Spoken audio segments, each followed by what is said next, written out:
Good morning. So you made the decision to move ahead with a 2025 Impreza in the convenience package. It's truly a solid little vehicle. All-wheel drive sets it apart from everything in the category. I'm so pleased for you, and I'm going to take the next few minutes to walk you through the features and controls of the new vehicle.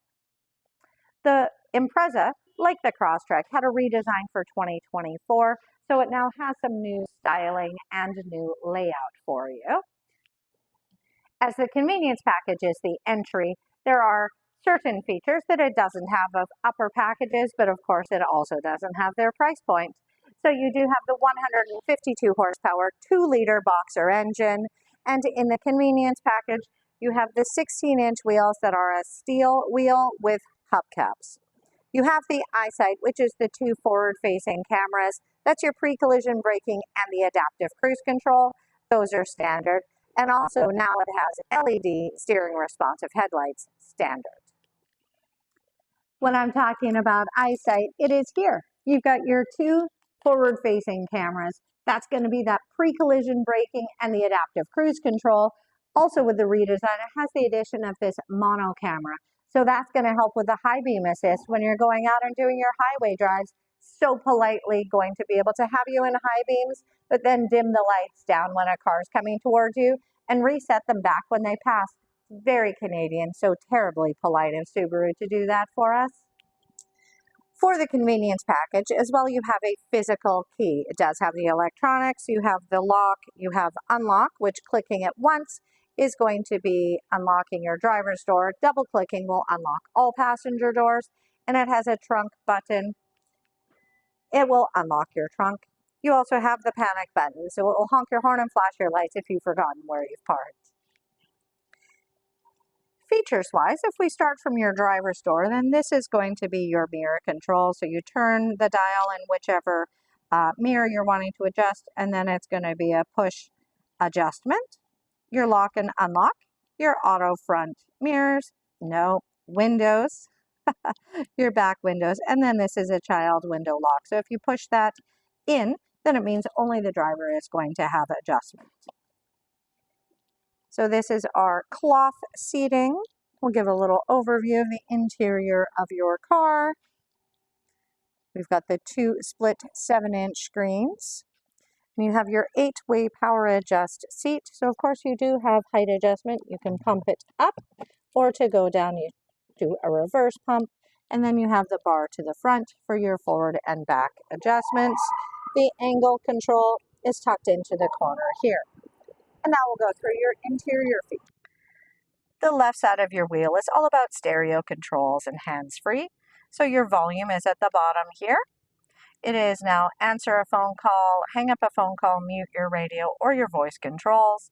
This toggle is going to adjust the menu that will be here above your digital speedometer. So it can be the clock in time, clock is time, clock outside temperature. It could be the radio station you're listening to, your trip meters, your distance till empty, or a few other settings. This is going to be skipping forward radio stations, tracks you're playing if you're streaming, and source is going to be FM, AM, Sirius XM. Behind the left side of your wheel are your headlight controls. So right here, this is going to be set on auto. So that means you'll have your daytime running lights during the day. It'll automatically turn on your headlights and automatically power everything down. To go into your brights is just a push and it'll bounce back. When you are in auto, as I mentioned, you'll have the high beam assist. So that means that your high beams will come on and they will dim down when a car is approaching and then reset back to the high beams afterwards. You can manually go into daytime running lights or headlights if you so choose. Of course, here is your horn, front and center, and then the right side of your wheel. This is your adaptive cruise control. So enabling your cruise is here. Toggling down to set or up to resume is fairly universal. You do have the ability to set what you want as a safe following distance from the car in front of you. So you can increase and decrease here. When you have the graphic, then it means that you'll have, it's going to show you those menus that I mentioned. When you turn on your cruise, right now the car isn't running, so it's not going to show us the full version.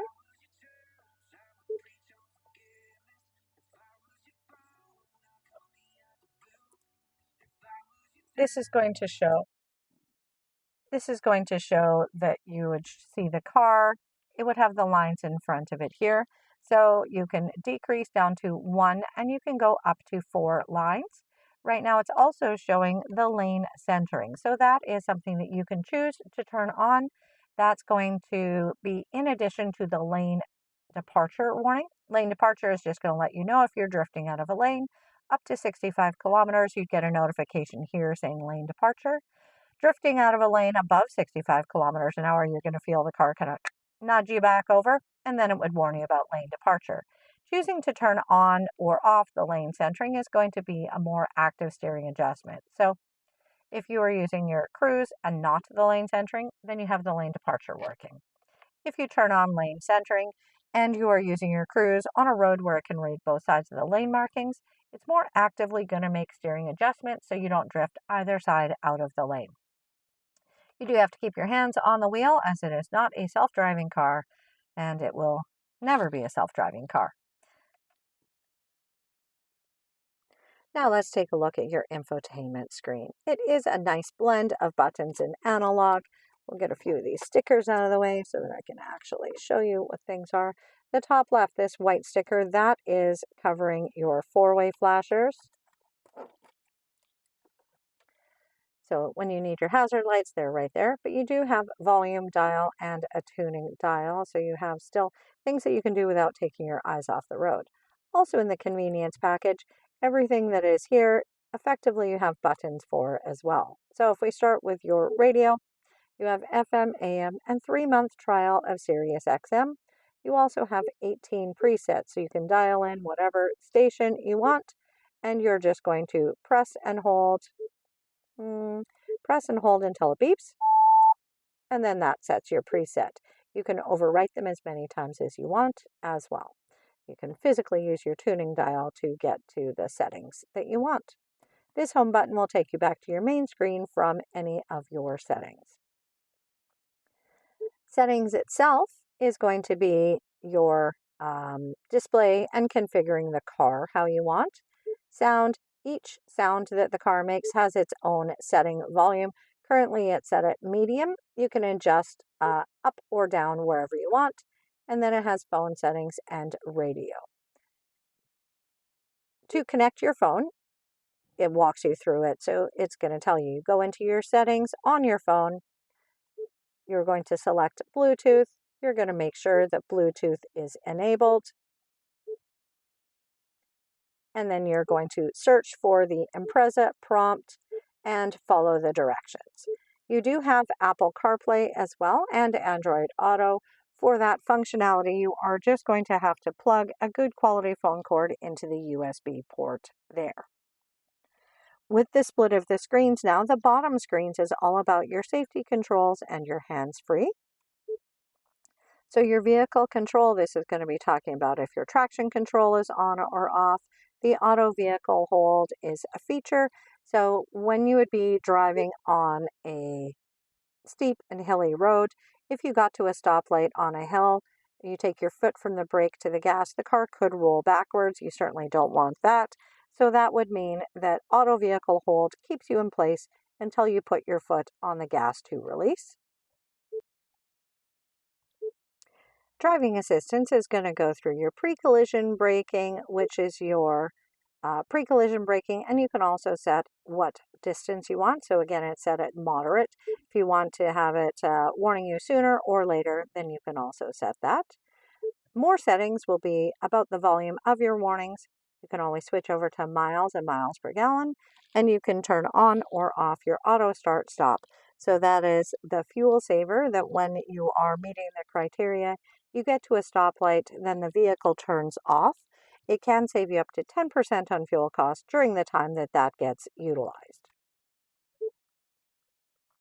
Here is also the quick override for the auto start stop feature. I did forget, up on the top screen, the display off, as that's a new feature. So this would allow you to not be distracted by your screen, keeps your radio playing or whatever music, but it puts both screens to sleep. So it means that you don't have to dim down your screens. so that you're not being distracted. And if you tap on the screen, it will pop up your climate controls and your safety features so that you're not having to power everything up to power it down. When you do want the vehicle to have the screen back on, if you press and hold the volume dial for the count of 3, then it'll be all back up and going. So sorry I skipped over that. The bottom section, we also have your climate control. So you have very tactile buttons. So your front defrost is right under the volume, and your back defrost and heated mirrors is over on this side. You also have your temperature adjustments for either zone right here.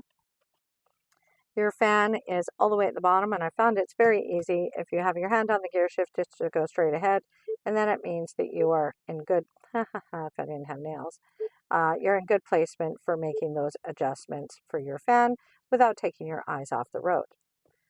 You have your air conditioning button here, and this is your fan all. So this is if you have people in the back seat, then you want the heating or cooling to go into the back zone. If you're only in the front, then you can turn that off. It's more efficiently going to keep heating and cooling in the front zone. If you tap the black box, this is going to give you a pop-up of some quick buttons you might need and where the air is blowing. It will also minimize if you don't touch it for 10 seconds so that you can go ahead and be paying attention to driving instead of having to click back out of the box. And here is the control for your HVAC system to turn it on or off. As I had shown previously, USB-A port and auxiliary, and then there is just a little storage cubby hole here. You do also have an electronic parking brake, so you pull it up to set. And you do have to have your foot on the brake when you push down to be able to release it. With the redesign, the Impreza Convenience now does have heated front seats, which is a game changer. And then you have a 12-volt adapter here and a great size little storage cubby.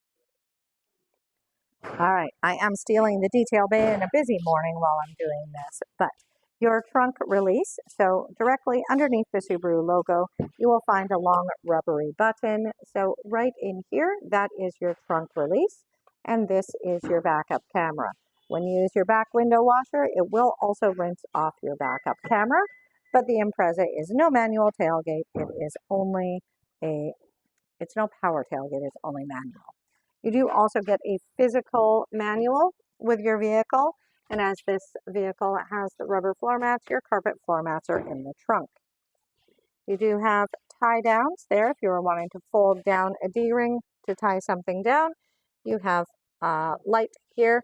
This one, there's no interior control, so if you turn it on, make sure you turn it off. And then on the other side, you also do have your middle seat belt. This would be one you could detach, thread through if you are having somebody sit in the center seating position. For your fuel door, it is on the passenger side, and as long as your car doors are unlocked, it's just going to be a push-pop release. Upon delivery, of course, you do have a full tank of gas, and when your car doors are locked, then that fuel door is also going to be locked. Well, thank you so much for taking this time to go through the features and controls of your new 2025 Impreza Convenience. I'm so happy that we were able to go through this to give you full understanding of your new vehicle. Again, my name is Allison. I work here at Jim Pattison Subaru South here in Winnipeg, Manitoba. I sometimes take over the detail department. I'll have to buy the guys off with some coffee later for being so accommodating and sharing their space. But I do want to encourage you, if you have any questions or you want some further information going forward, don't hesitate to reach out. I have my phone number here for you, but welcome to the family.